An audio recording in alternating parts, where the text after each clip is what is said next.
হরে কৃষ্ণ। ওম নমো ভগবতে বাসুদেবায়।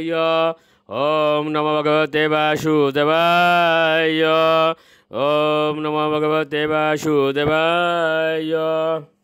শ্রীমদ্ ভাগবত তৃতীয় স্কন্ধ স্থানম সৃষ্টি স্থিতি সপ্তদশ অধ্যায়। ব্রহ্মাণ্ডে সর্বদিকে হিরণ্যাক্ষের বিজয়।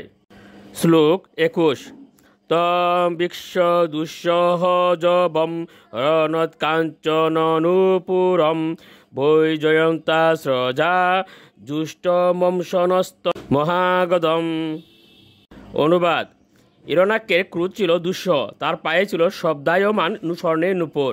সে বৈজয়ন্তী মালার দ্বারা অলঙ্কৃত ছিল এবং তার এক স্কন্ধদেশে ছিল একটি বিশাল গদা। শ্লোক 22। মনোবীর্য বরুৎসিক্তম অশৃণ্যম অকুতভয়ম ভীতা নীলিরিরে দেবাস্তাক্ষ ত্রস্তা ইবা অয়। অনুবাদ: তার মানসিক ও দৈহিক শক্তি এবং সেই সঙ্গে ব্রহ্মার বরে সে অত্যন্ত গর্বিত হয়েছিল।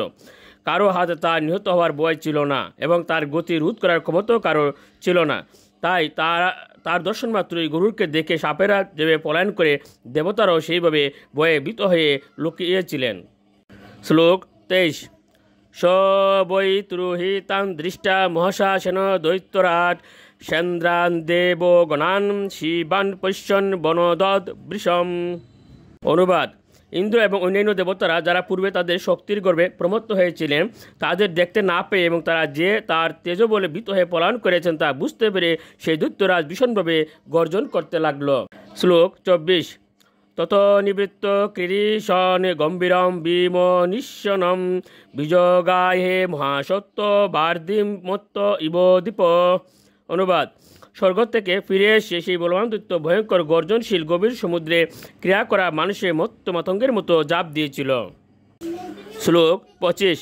তস্মিন প্রবিষ্টে বরুণস্য সৈনিকা ইয়াদু গণাহ স্বর্ণ দীয় সাদ্যসা অহন্যমানা অপি তস্য বর্চসা প্রদর্শিতা দূরতরম প্রদুদ্রুভু। সে সমুদ্রে প্রবিষ্ট হলে বরুণের সৈন্যস্বরূপ জল জন্তুসমূহ ভয়াচ্ছন্ন হয়ে অতি দূরে পলায়ন করেছিল। এইভাবে আঘাত না করে হিরণ্যাক্ষ তার তেজ প্রদর্শন করেছিল। হরে কৃষ্ণ।